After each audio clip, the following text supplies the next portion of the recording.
Nous nous retrouvons pour cette première table ronde dans ce lieu exceptionnel et plein d'histoire du site mémorial du Camp des Milles et toujours en direct sur Radio JM et sur les réseaux sociaux de RJM et de la Fondation du Camp des Milles, Facebook Live, Insta Live, ainsi que par un lien Zoom à retrouver sur les réseaux sociaux de la radio et de la Fondation.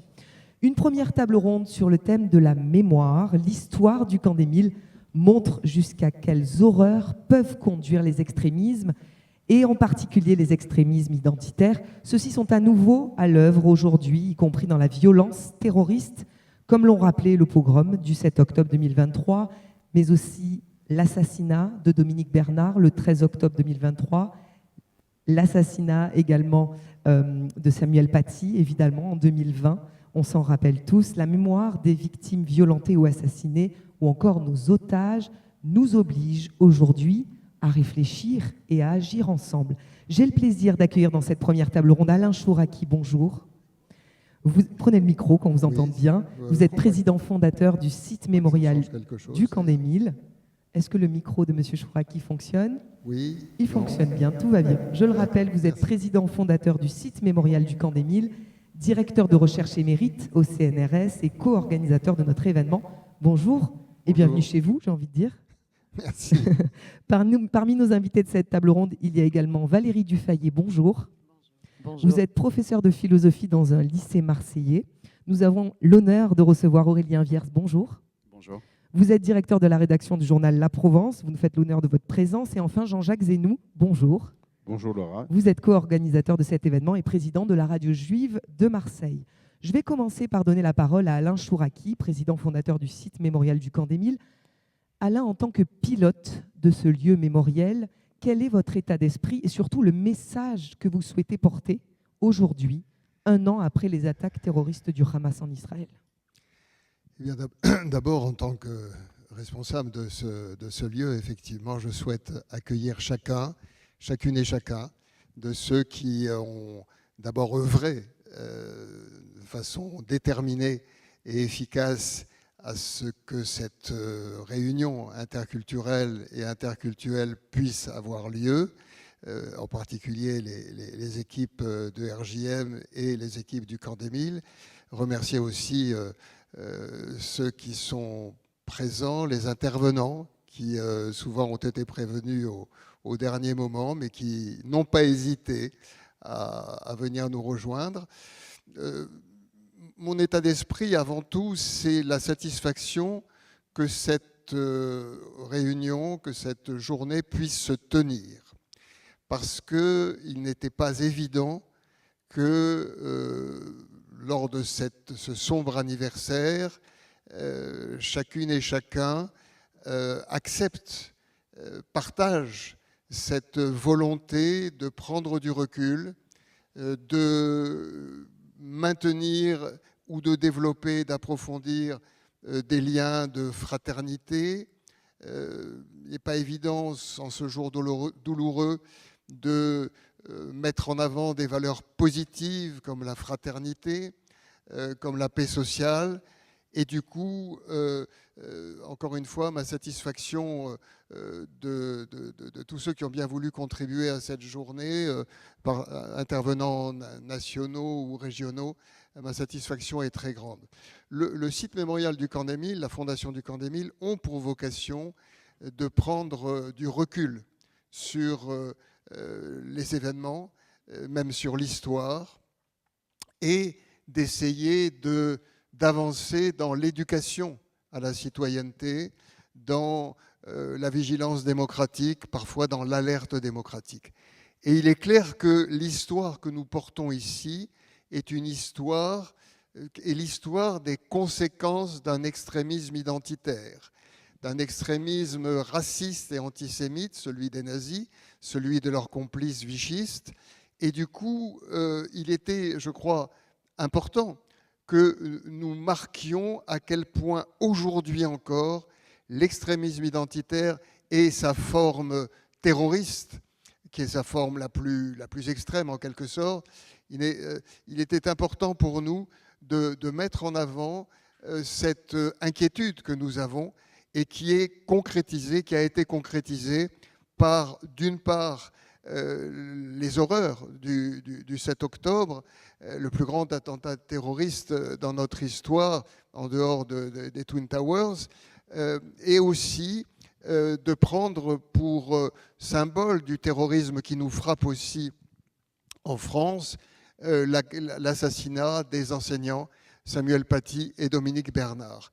Donc, à partir de là, il était pour nous décisif d'essayer d'avancer pour essayer de maintenir ce lien social, d'avancer pour recoudre ou continuer à coudre le tissu social que toutes ces horreurs ont déchiré, qui ont fait que certains d'entre nous ont pu s'opposer les uns aux autres. Il ne faut pas que les terroristes et la division l'emportent. Il ne faut pas que la violence l'emporte. Il ne faut pas que les identités deviennent meurtrières.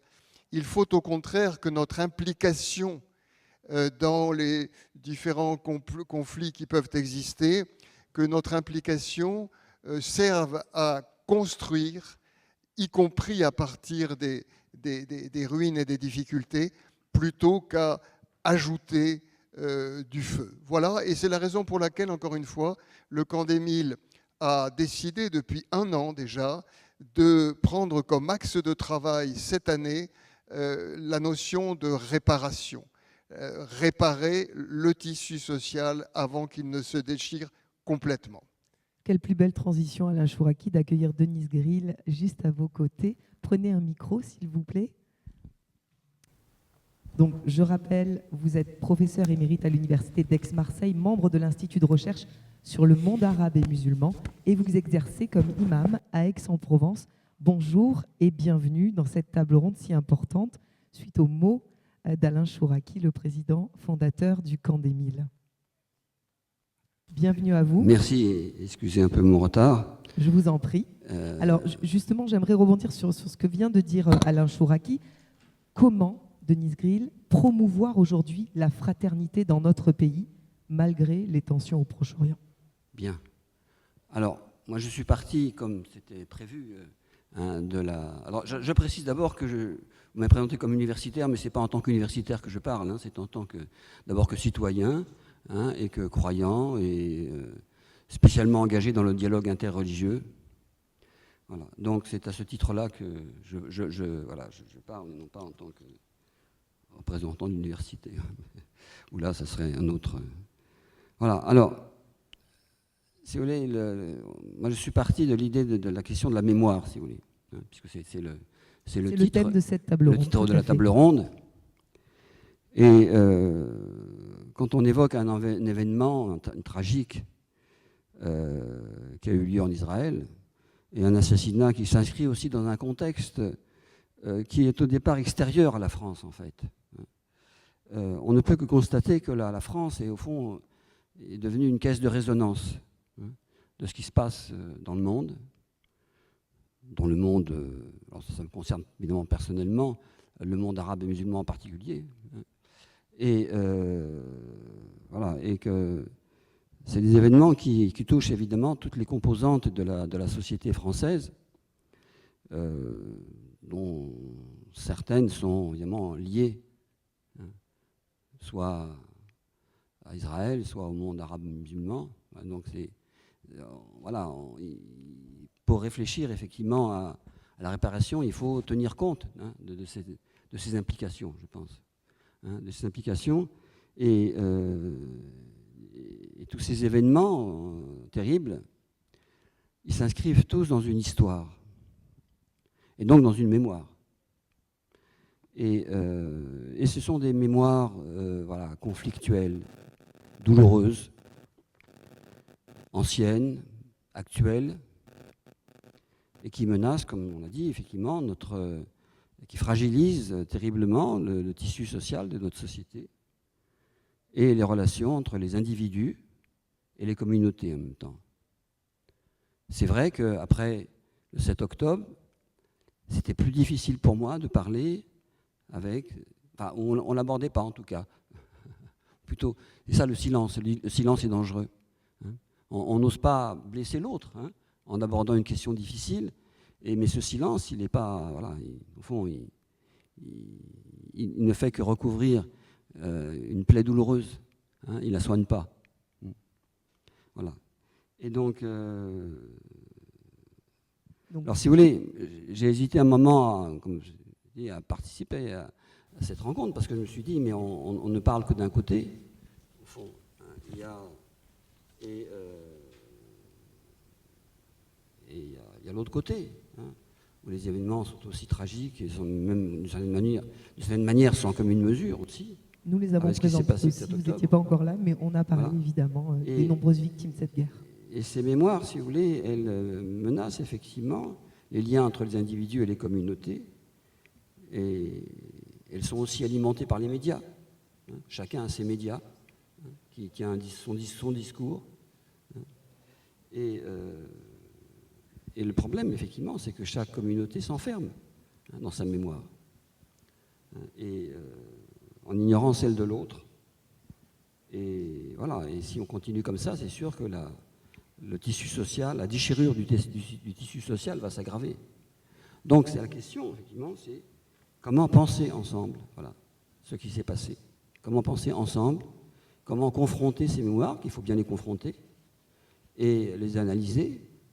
Et effectivement, ensuite, c'est tout le rôle à la fois de la conscience humaine, je dirais, et religieuse aussi, hein, donc la fraternité en fait, hein, au fond de dépasser la mémoire, hein, de dépasser la mémoire pour ramener l'homme à ce qu'il est. Voilà.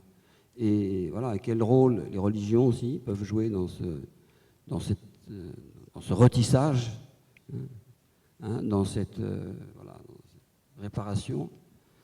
Comment recoudre, voilà, mais je crois qu'effectivement, il faut commencer par en parler, trouver des lieux, des occasions de rencontre entre les représentants des différentes communautés. Comme, quand je dis communauté, c'est à la fois religieuse et aussi identitaire.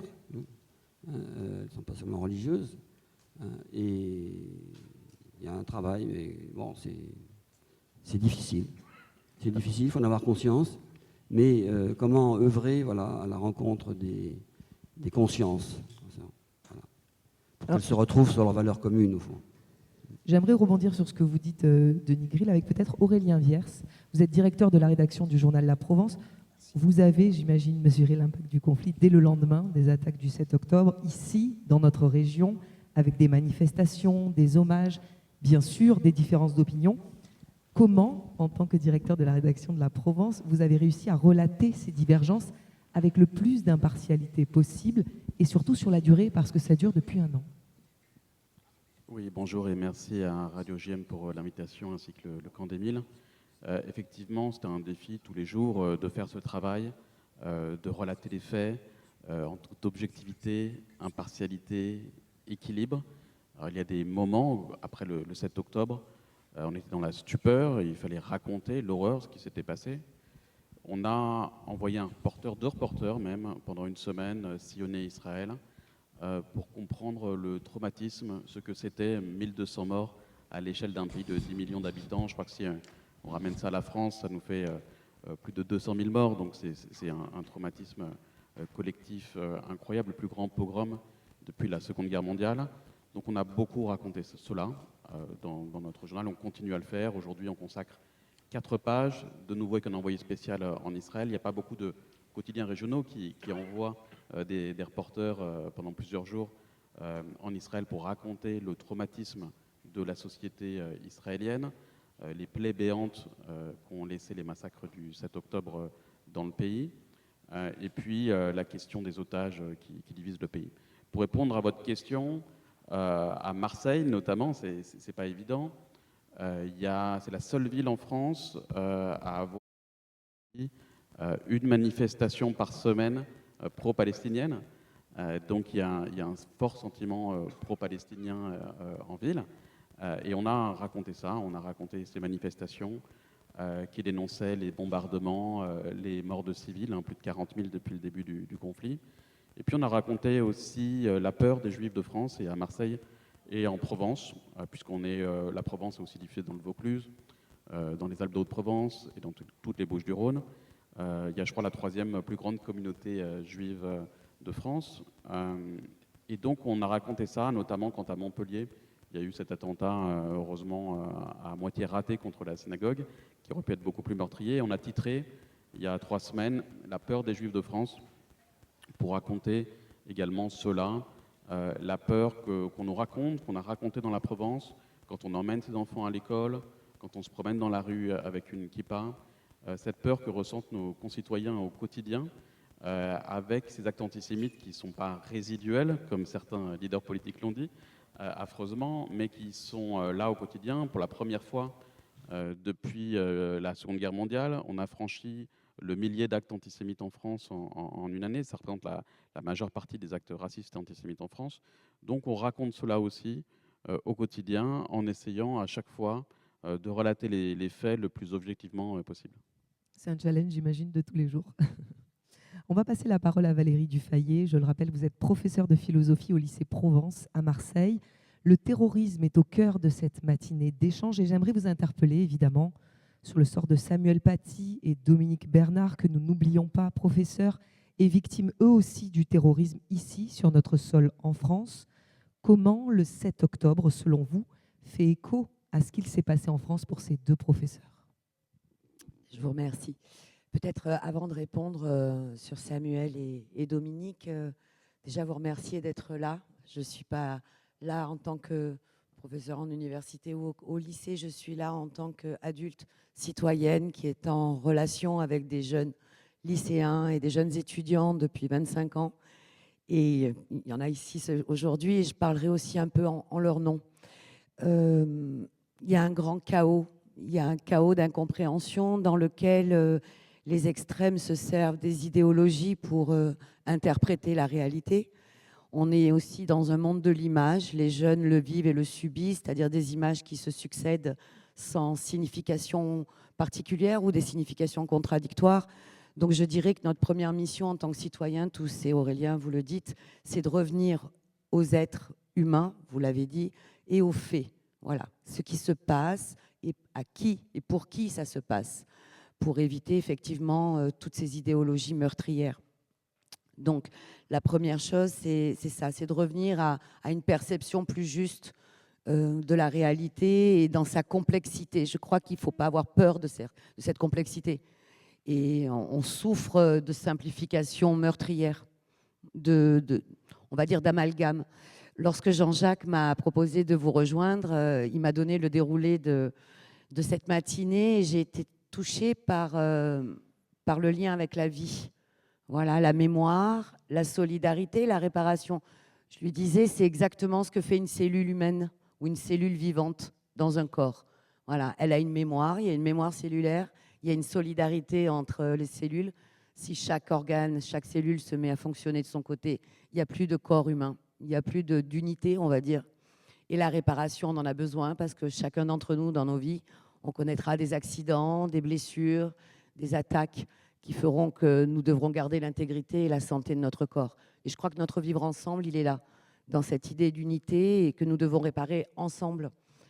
Donc voilà, la mémoire, oui, une grande question, mais je crois qu'elle porte d'abord, avant la mémoire et cette résurgence du passé de manière un peu automatique dans le présent, on en parlera peut-être tout à l'heure, mais je pense que c'est un des problèmes qui se pose à nous. D'abord, une perception juste des choses, et comme disait aussi M. Raïm Musicante, une considération de chaque individu dans son identité, mais aussi dans son intégrité.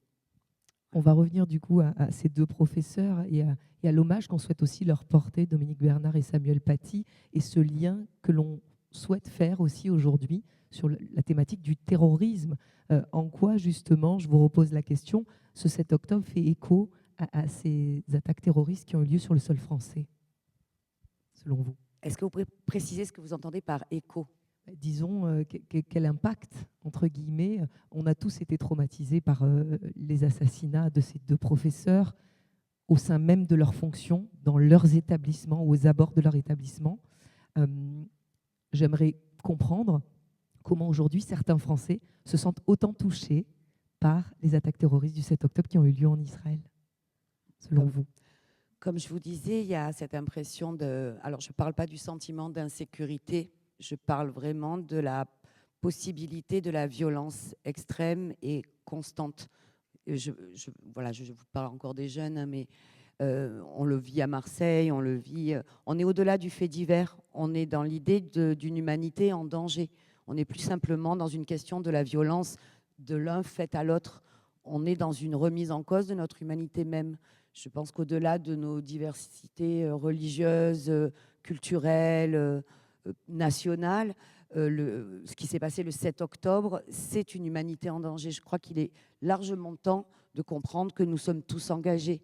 Ce n'est pas uniquement Israël, ce n'est pas uniquement une partie de nous, c'est nous tous. Et cette urgence, on l'a ressentie, les jeunes l'ont ressentie au moment de l'assassinat de Samuel, au moment de l'assassinat de Dominique, et à chaque acte antisémitiste qui se passe en France. J'en parle avec eux, on en parle à l'école de journalisme aussi à l'EJCAB. Il y a cette idée que nous sommes tous touchés. Je crois qu'il faut vraiment insister sur cette solidarité. Et surtout les moyens que nous mettons en place. Parce que ce qui angoisse la jeunesse, c'est de rester sur ce signal d'alerte. Vous voyez, même au niveau biologique, hein, on a un stress, on a une alerte et il n'y a pas d'action derrière. Donc, au bout d'un moment, votre corps va craquer, votre esprit va craquer. Et je crois qu'il y a ça aussi. Il y a une demande de la part de la jeunesse d'action. Que s'est-il passé? Qu'est-ce qu'on a fait depuis Samuel? Qu'est-ce qu'on a fait depuis le 7 octobre? Et la jeunesse est très vigilante sur cette question de l'action commune. Je précise les attaques antisémites et les attaques racistes aussi, parce qu'il y a aussi des attaques racistes nombreuses en France encore aujourd'hui. Jean-Jacques Zénou, je vais vous donner la parole. Vous êtes président de la Radio Juive de Marseille. Vous avez voulu sortir de l'événement communautaire relié au 7 octobre. Pourquoi cette volonté de réflexion et d'ouverture un an après ces attaques terroristes en Israël? Merci, merci Laura. Merci à Alain Chouaki et ses équipes de nous recevoir dans ce site mémoriel extraordinaire. Alors, oui, je suis président de la Radio Juive de Marseille. La Radio Juive de Marseille, comme vous pouvez l'imaginer, depuis le 7 octobre, a fait un travail d'information qui était nécessaire pour informer nos auditeurs, pour informer juifs et non-juifs, pour informer la cité et pour donner les faits, comme l'ont dit nos intervenants. Bien évidemment qu'un an après, le 7 octobre, nous, la radio juive, participe aux différentes commémorations, comme celle d'hier soir qui a lieu à la Grande Synagogue de Marseille, où il y a eu de nombreux participants. Nous serons là ce soir aussi à la marche silencieuse organisée par le CRIF et les différentes associations sur Marseille et aussi sur Aix-en-Provence. Mais aujourd'hui, nous, ce que nous voulions, c'était de le penser le 7 octobre après. Comment on se reconstruit le 7 octobre? Comment on peut imaginer un avenir? Et en fait, c'était de pouvoir avoir un moment de réflexion et de réfléchir comment notre société pouvait évoluer suite à ces drames et suite aux différentes récupérations politiques qu'on a pu voir, qui sont extraordinaires, qui sont affolantes, qui sont dérangeantes. Quand on voit l'extrême gauche ou l'extrême droite peuvent récupérer les souffrances et comment elles peuvent manipuler nos citoyens, on a trouvé que c'était important d'avoir ce moment de réflexion, de dire comment on pouvait lutter contre ce terrorisme et comment préserver notre belle démocratie en France, tout en ayant bien sûr ce devoir d'information qui est important pour tout média, et comme l'a dit Adrien de la Provence, et je tiens à remercier aussi toute la presse ici présente, mais c'était important de se poser et avoir ce moment de réflexion, parce que les esprits les esprits sont bouleversés. On voit que nous avons des disputes dans les repas, dans l'entreprise. On voit qu'il y a une sorte d'affolement, et c'était important de réfléchir et de pouvoir aussi, comme vous le disiez aussi, de briser le silence et de pouvoir discuter à travers d'autres communautés, d'autres personnalités qui ne pensent pas comme nous, et pouvoir discuter, parce que briser les silences est important et ça permet de reconstruire l'avenir. Alain Chouraki, j'aimerais vous faire réagir par rapport à ce qu'a dit Valérie Dufeillet sur la jeunesse. Vous faites un énorme travail, évidemment, avec la jeunesse ici, au site mémorial du Camp des Milles. Des centaines de classes de la région viennent régulièrement visiter ce site mémorial pour rappeler ce qui s'est passé pendant la Seconde Guerre mondiale. Comment aujourd'hui on peut sensibiliser la jeunesse à la modération, à la compréhension de l'autre, à la fraternité, comme l'a évoqué Denis Grill? Oui, il est vrai que notre site mémorial a été conçu avant tout pour les jeunes, que nous recevons pendant les périodes scolaires entre 400 et 500 jeunes par jour, ce qui est évidemment très important, venant de toute la France et plus particulièrement de la région, bien entendu. Ce que nous constatons, c'est à la fois une grande méconnaissance de l'autre, de la culture de l'autre, de l'histoire, et c'est notre but de rappeler ce socle des faits, mais nous constatons aussi, et c'est, je dirais, la très bonne nouvelle qui nous porte tous les jours, nous constatons l'ouverture et la curiosité de ces jeunes. Et donc, en particulier, l'ouverture aux leçons de l'histoire. Ceux qui nous ont accompagnés, anciens résistants et déportés, pendant les 30 ans d'émergence, ça a été compliqué de ce lieu de mémoire et d'éducation, ils ne tenaient pas à ce que l'on ne parle que de la mémoire, mais à ce qu'on en tire les leçons. Et la leçon principale, c'est que lorsqu'une société se déchire sous la pression d'extrémismes qui durcissent les positions respectives, qui font qu'on ne s'écoute plus, alors là, le danger de perte des libertés, mais aussi on l'a dit, déchirure du tissu social, mais même de crimes de masse, ce danger est extrême. Ils le comprennent très bien. Donc ce travail d'éducation ouverte est un travail efficace qu'il faut continuer à faire. Et dans ce travail, nous mettons l'accent évidemment sur la pointe ultime de ces extrémismes, je l'ai dit tout à l'heure, le terrorisme, d'où l'importance pour nous aujourd'hui, par-delà les commémorations et les hommages nécessaires, de prendre ce recul sur les terrorismes qui nous menacent, qui menacent notre paix civile. Ça a été évoqué en particulier par notre collègue de lycée. Aurélien Vierce, j'aimerais revenir avec vous sur les différentes initiatives que vous avez couvertes pendant cette année, entre le 7 octobre 2023 et le 7 octobre 2024, des initiatives locales et régionales qui ont parlé de paix, parce qu'il y en a eu. Évidemment, vous parlez des manifestations pro-palestiniennes toutes les semaines et vous parlez aussi de la sensibilité de la communauté juive dans la région. Mais il y a eu aussi des initiatives, des belles initiatives portées par des citoyens, sans logo, sans drapeau. Vous avez à cœur aussi de relayer ces messages. C'est important en tant que journal régional. Oui, bien sûr, dès qu'il y a un événement, une manifestation, surtout de solidarité, de paix, de fraternité, c'est le rôle d'un journal régional, d'un journal local, de les évoquer, ces manifestations. Et donc, on est présent à chaque fois pour parler de ces initiatives de paix. Et j'ai entendu beaucoup le mot de fraternité cité depuis ce matin sur Radio JM lors de cet événement. Et je crois que c'est vraiment important d'insister là-dessus. Quand on oublie la fraternité, quand on oublie l'égalité également, l'égalité de tous, quelle que soit sa religion, eh bien on contrevient finalement aux principes fondamentaux de la République, avec la liberté, c'est ce qui est inscrit au fronton de nos écoles. Et ça, on l'a oublié. Dans mon édito ce matin, je cite Rousseau et l'homme naturel, qui a inventé le concept de pitié naturelle, et qui dit qu'en fait, chaque homme, naturellement, ne peut supporter de voir l'autre souffrir. Et ça, c'était vraiment surprenant, affolant, le 7 octobre, le lendemain, de voir que certains se réjouissaient parfois des massacres. On a vu un futur député LFI, Raphaël Arnaud, qui a fait un message où il se réjouissait de l'offensive des forces armées palestiniennes contre les Israéliens, sans évoquer le mot de massacre, sans évoquer les terroristes. Et là, on oublie complètement cette notion de fraternité, de déplorer un massacre quand il y a lieu. Et on voit apparaître quelque chose depuis un an qui est le relativisme. C'est le oui mais. Oui, il y a eu des massacres, mais attention, et ça c'est juste pas entendable, chaque meurtre des civils est absolument condamnable, c'est un absolu, c'est un impératif catégorique, on ne peut pas faire du relativisme avec ça. Et c'est ça qu'on a vu apparaître depuis un an, et ça contrevient complètement à ce principe de fraternité qui est fondamental en République.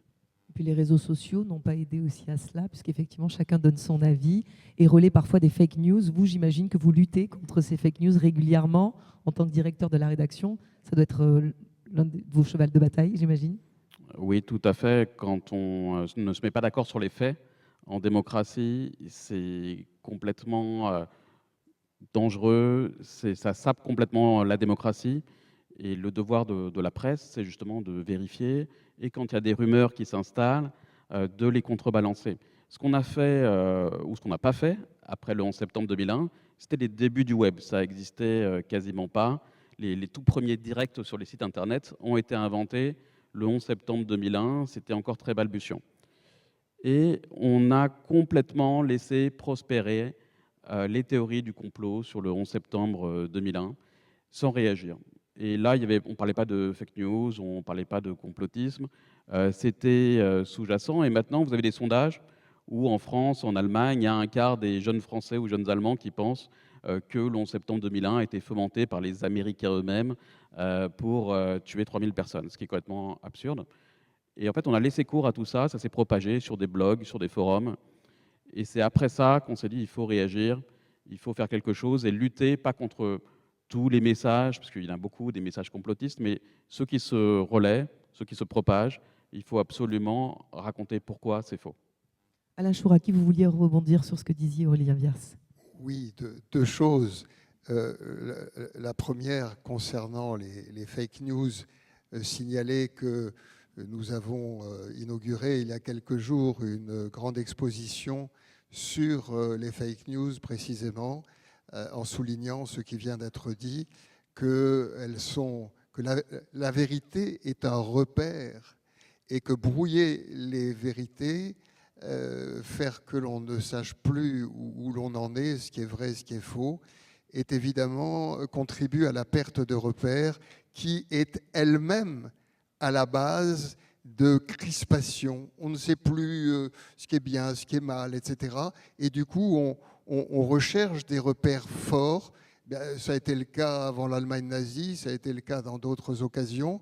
On se replie sur des identités souvent meurtrières comme repères forts et les fake news contribuent à ce brouillage de repères très dangereux.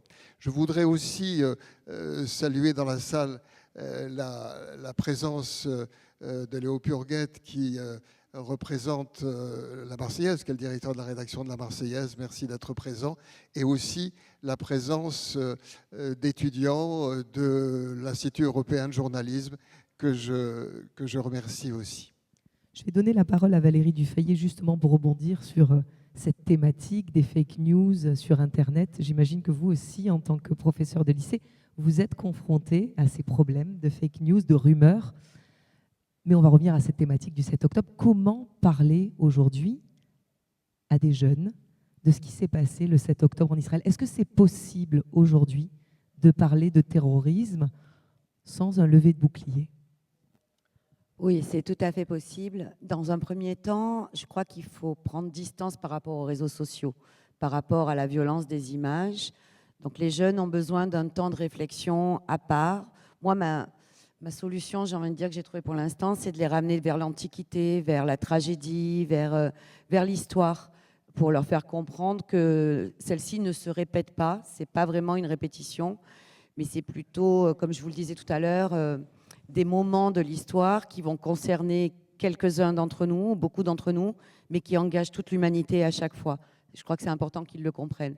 Donc ce qu'on fait, c'est qu'on en a parlé, on a parlé du 7 octobre. Je les ai accompagnés pour un voyage mémoriel à Auschwitz l'année dernière avec l'association AFMA 110 élèves de Provence sont venus. On les a accompagnés, nous, les professeurs. Et je ne désirais pas uniquement qu'ils soient dans cette mémoire. Je voulais aussi qu'ils agissent pour vraiment qu'ils comprennent qu'on est gardien du temps. Ils sont gardiens de l'histoire, eux. Ils sont ceux par qui l'histoire va continuer. Donc, je leur ai demandé de s'inscrire également au concours national de la résistance et de la déportation, où ils ont fait un travail remarquable qui a consisté en une valise. Ça m'a beaucoup touchée. Je prends juste quelques instants pour vous l'expliquer parce que c'était vraiment leur intention. Alors qu'ils ont pris une valise. Dans cette valise se trouvait un reportage du type C'est dans l'air, d'accord ? Donc ils ont fait une émission où ils ont travaillé sur cette question de la rafle de Marseille de janvier 1943. Ils ont invité des sociologues, des témoins. Il y avait Albert, voilà, Baroud qui était là. Donc ils ont fait une émission de télévision, d'accord ? Ils ont fait des poèmes. Ils ont écrit des lettres aux justes, à tous ceux anonymes aussi parfois qui ont aidé pendant cette rafle. Ils ont écrit des lettres aux familles. Qui sont aujourd'hui donc dans les 4 coins du monde.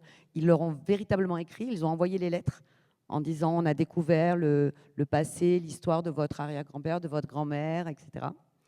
Et surtout, ils ont fait aussi des arts de la rue. Ils sont partis dans les rues de Marseille faire des collages en reprenant les slogans qui avaient été donnés la veille, le lendemain, de la rafle. Donc, comme par exemple le juif hier, toi demain, où mes murs sont plus propres que vos mains. Et ils se sont fait arrêter par la police parce qu'ils avaient fait des collages à 2h du matin dans les rues où ils reprenaient la rafle de Marseille. Je suis allée les chercher au commissariat, d'accord ? Et j'ai reçu les parents qui venaient chercher les enfants à 1h du matin au commissariat. Et on est sortis 2 heures après, suite à une discussion avec les forces de l'ordre. Incroyable discussion, où ils ont expliqué qu'ils faisaient un devoir de mémoire, où les policiers leur ont expliqué le rapport à la vie publique, à la voie publique. Et j'ai vu des jeunes fiers de ce qu'ils avaient fait, responsables et qui assumaient ce qu'ils avaient fait. Et en même temps, un dialogue avec les adultes qui leur a permis de repartir apaisés. Je crois que l'essentiel est là. Il faut absolument agir et leur donner les moyens que cette mémoire soit vivante, que ce ne soit pas une mémoire qui se répète uniquement, mais une mémoire qui leur donne la possibilité d'agir et de prendre ce monde en main de manière, je l'espère, un peu plus sage que nous le montrons. Voilà. Comment agir justement, Denis Grill, si vous voulez bien reprendre le micro. Je rappelle, vous êtes imam d'Aix-en-Provence et donc vous nous faites l'honneur de votre présence aujourd'hui. C'est important aussi qu'un musulman s'exprime en ce 7 octobre 2024, un an après les massacres qui ont eu lieu en Israël. Comment justement agir, sensibiliser cette jeunesse à cette mémoire si difficile parfois à accepter? Oui, comme je disais, il y a un conflit des mémoires, un conflit des médias. Et voilà, comment... Mais je crois que la première chose, enfin, vous m'interpellez en tant qu'imam. Bon, je suis imam, bon, si on veut. Ah, tout à l'heure, vous ne vouliez pas que je vous présente en tant que professeur. Oui, d'accord. Je ne sais plus comment vous l'appelez. Je crois que la première chose, c'est de rappeler simplement ce principe à la fois humain et religieux du respect absolu de la personne humaine. Et du respect non seulement de la vie, mais aussi de la dignité. Et ceci étant posé, évidemment, plus rien ne justifie la barbarie, le terrorisme, tout ce qu'on voudra. Et donc, je crois qu'il faut rappeler aux jeunes qu'il y a des principes qui sont... qui fondent notre existence même. Et les transgresser, c'est se suicider, en fait. Se suicider personnellement et socialement. Voilà. C'est le devoir des religions. Alors, évidemment, c'est facile à dire. Et la réalité historique, c'est que les religions ont un rôle ambigu dans la relation entre la violence et justement l'appartenance, enfin l'énonciation de ce principe absolu du respect de la personne et de la fraternité humaine. Voilà, elles n'ont pas toujours été exemplaires, évidemment, loin de là. et ce qui se passe actuellement des deux côtés. Hein. Comment, alors, ce qui s'est passé cet octobre, ce n'est pas une question religieuse. Mais il se trouve que ceux, enfin beaucoup en tout cas, de ceux qui ont été impliqués là-dedans, ont des références religieuses. Et les communautés elles-mêmes se définissent comme ça. Et c'est ça qui est difficile. Mais c'est pour ça que je pense qu'il faut recourir à des principes universels. Est-ce que c'est facile aujourd'hui, par exemple, auprès de vos fidèles ? Est-ce que c'est facile auprès des fidèles, que ce soit des juifs, des musulmans, des catholiques aussi, on en parlera dans la prochaine table ronde, est-ce que c'est facile justement de faire passer ce message auprès des fidèles? Est-ce que la religion peut aider à ça? Il y a le rappel aussi, alors il y a évidemment le respect de la personne, il y a aussi ce qui est tragique évidemment dans ce qui se passe, c'est l'oubli de la fraternité abrahamique. Et la fraternité abrahamique, c'est l'hospitalité. C'est recevoir l'autre, donc voilà, quel qu'il soit. Abraham ne sait pas qui vient le voir, mais il les reçoit. Et voilà. Et donc, je crois qu'il faut revenir aux fondamentaux, effectivement, de la religion, en montrant que ce sont des valeurs universelles, humaines, qu'il n'y a pas de contradiction, voilà. Et alors, c'est un problème aussi en France, parce que la religion, bon, a un statut un peu difficile parfois. C'est pas facile de l'introduire dans l'enseignement voilà, public, évidemment. Mais c'est une question que nous nous posons dans notre association interreligieuse, les croyants dans la cité à Aix. Comment faire que les religions puissent avoir ce rôle parfaitement en accord avec notre pays, donc qui est fondé sur les droits de l'homme, et en même temps cette conscience, voilà, d'une appartenance à une fraternité commune. C'était important justement, Jean-Jacques Zenoux, d'entendre une parole religieuse, une parole issue de l'éducation, une parole issue des médias. C'est aussi l'objet de cette table ronde. C'est ça qui est intéressant aussi, c'est de confronter ces idées et peut-être aboutir à une solution pour préserver sa mémoire. Le débat d'idées, tant qu'il est honnête, il est utile. Il est utile. Et c'est ce que c'est ce que nous avons voulu propulser. Et dans ce lieu emblématique, ce lieu mémoriel qui permet à la jeunesse de voir comment une société peut basculer vers la terreur, comment une société peut être capable du pire. Et c'est ce que Alain Chouraqui a réussi à faire avec ce lieu mémoriel au Camp des Milles. Et ce que nous souhaitions à la radio, c'était de pouvoir échanger et confronter les idées et arriver à réfléchir comment on pouvait reconstruire cette démocratie de demain, parce que cette démocratie, elle va mal.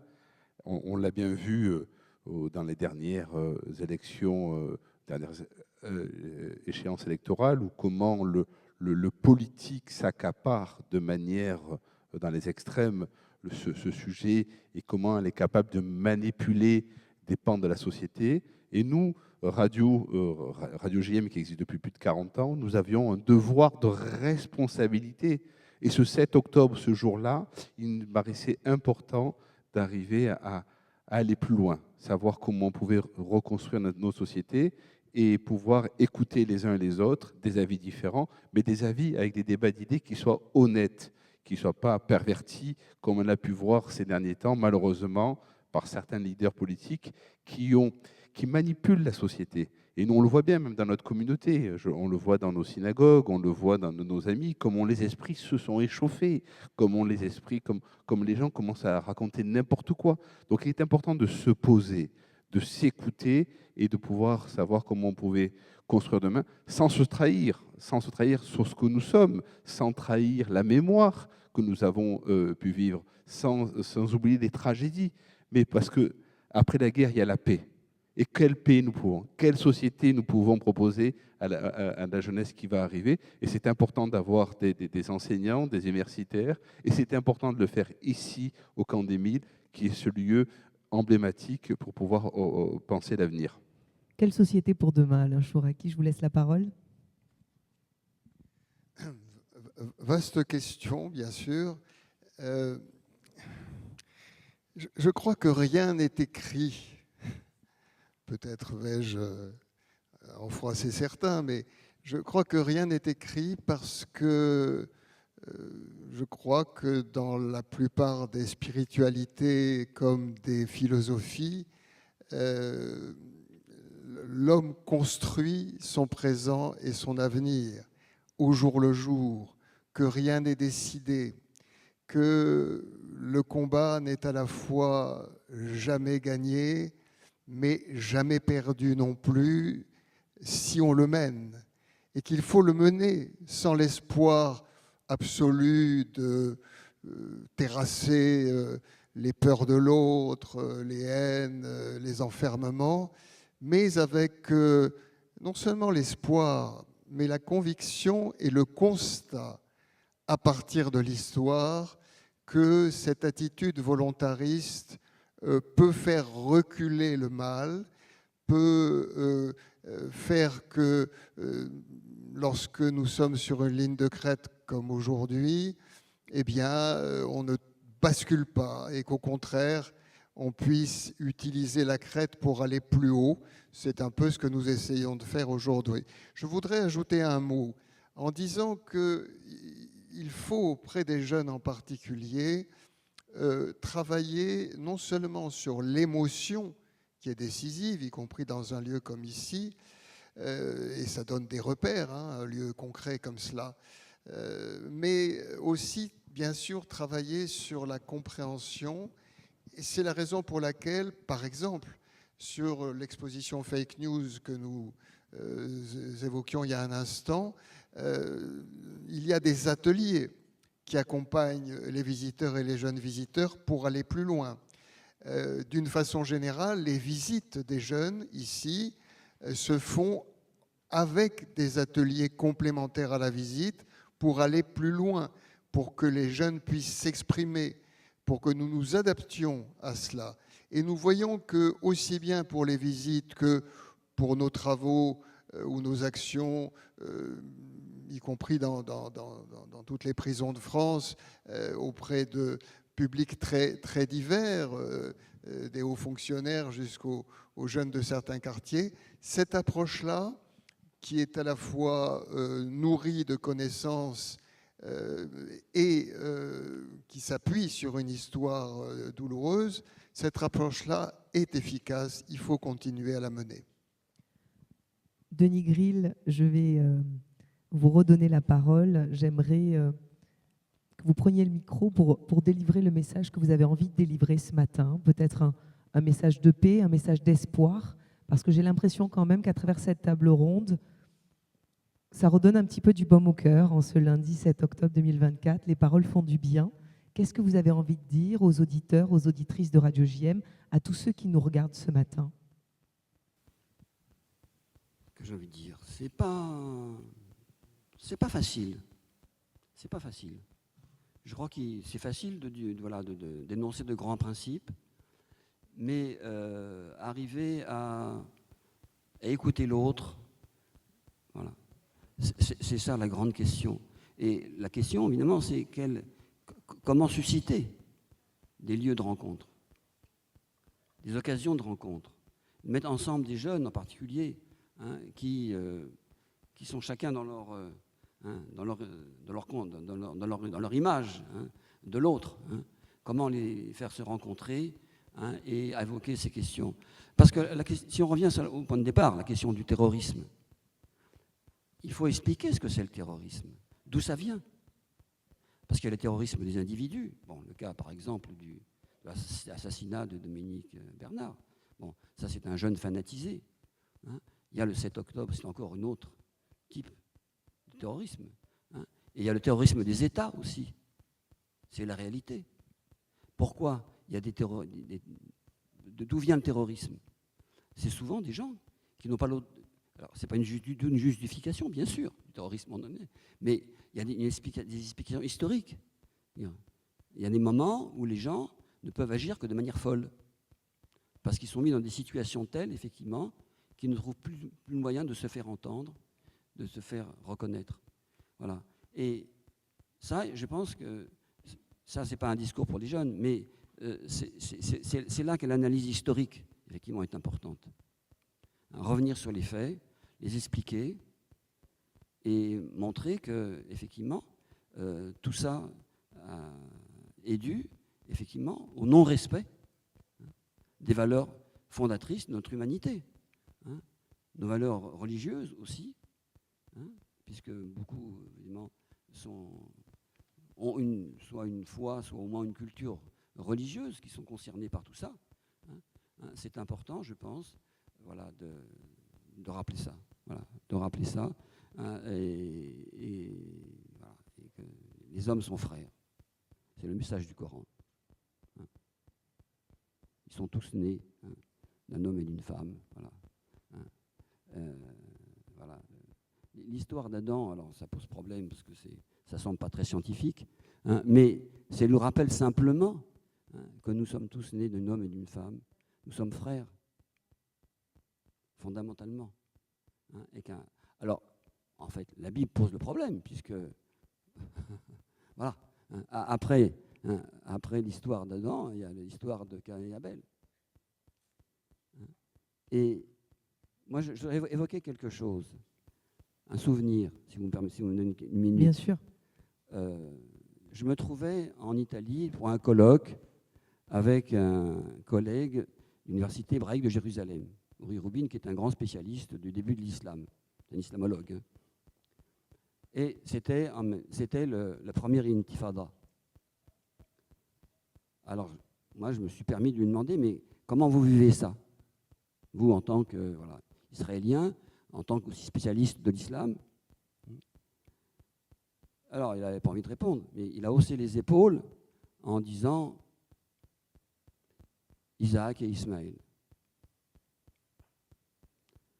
Alors, je me suis dit, bon, il se paye ma tête un peu, parce que... Après, j'ai compris ou j'ai découvert qu'effectivement, dans la tradition juive, Isaac et Ismaël se disputent. Alors que dans la tradition musulmane, au contraire, ils se retrouvent à certains moments, en particulier pour enterrer leur père, et ils sont plutôt présentés comme se retrouvant en tant que frères. Alors, je pense qu'il y a les deux. Il y a les deux visions. Les frères se disputent souvent, mais sont des frères. On va retenir ça. Effectivement, nous sommes des frères.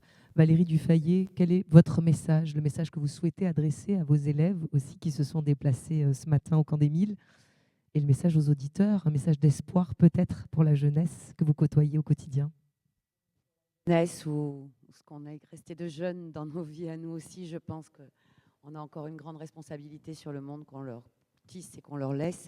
Non, je reprendrai la voix de M. Chouraki, c'est-à-dire cette idée qu'il faut éviter de croire que rien n'est changeable, que rien n'est écrit en fait. On peut croire à un destin, une providence, on peut l'appeler comme on veut, mais le contenu, ce que l'homme doit faire, rien n'est écrit.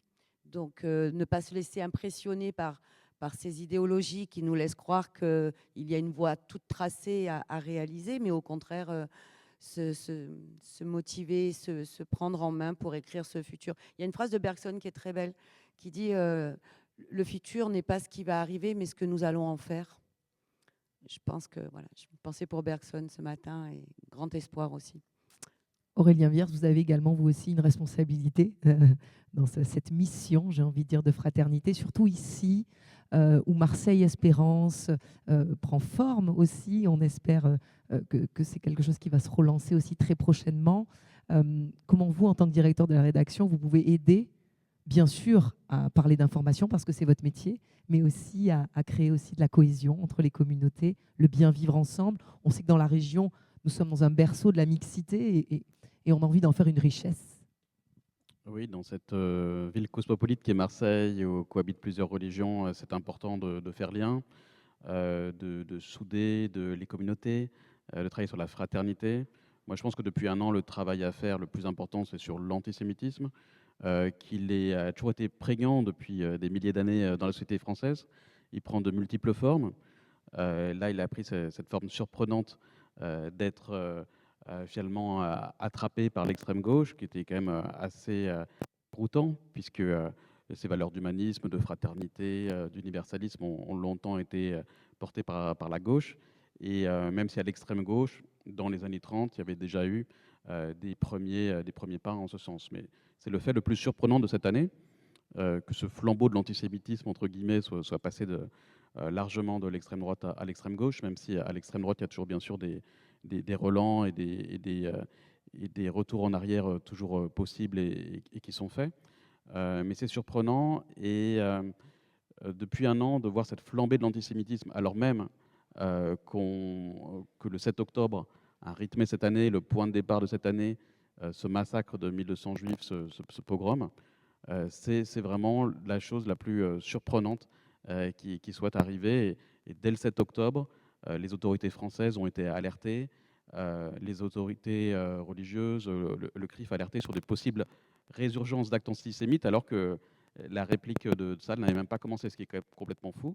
Et c'est ce qui s'est passé. Donc je pense que ce travail-là, de comprendre, de lutter contre les préjugés, les clichés qui sont toujours prégnants, c'est la principale chose à faire, notamment pour les médias. Jean-Jacques Zénou, est-ce que ces paroles font du bien ce matin? Ces paroles font du bien, et j'ai envie de reprendre un panneau qui est devant nous dans ce studio-là, que nous avons créé. Je voudrais remercier l'équipe technique du Camp des Milles et de Radio JM d'avoir fait ce direct aujourd'hui. C'était important, cette journée 7 octobre. Je pense aux justes parmi les nations, ces justes qui ont risqué leur vie pendant la Seconde Guerre, et ici vous avez des moments où on peut découvrir leurs histoires. Oui, chacun peut résister, chacun peut réagir, et chacun à sa manière. Donc chacun parmi nous, on peut faire en sorte de changer et de faire en sorte de construire un avenir meilleur pour nos jeunes générations. Et nous avons aujourd'hui un tout petit peu contribué pour faire en sorte qu'on puisse parler, qu'on puisse réfléchir, et Radio JM se devait de le faire. Et merci à toutes les équipes, et merci à la confiance d'Alain Charouaki et de ses équipes, à Nicolas Sadoul, et d'avoir accepté ce défi de l'organisation de cette journée. Il est 10h20 et je vous propose une petite pause musicale avant notre deuxième table ronde basée sur la thématique de la fraternité. À tout de suite sur Radio JM et les réseaux sociaux.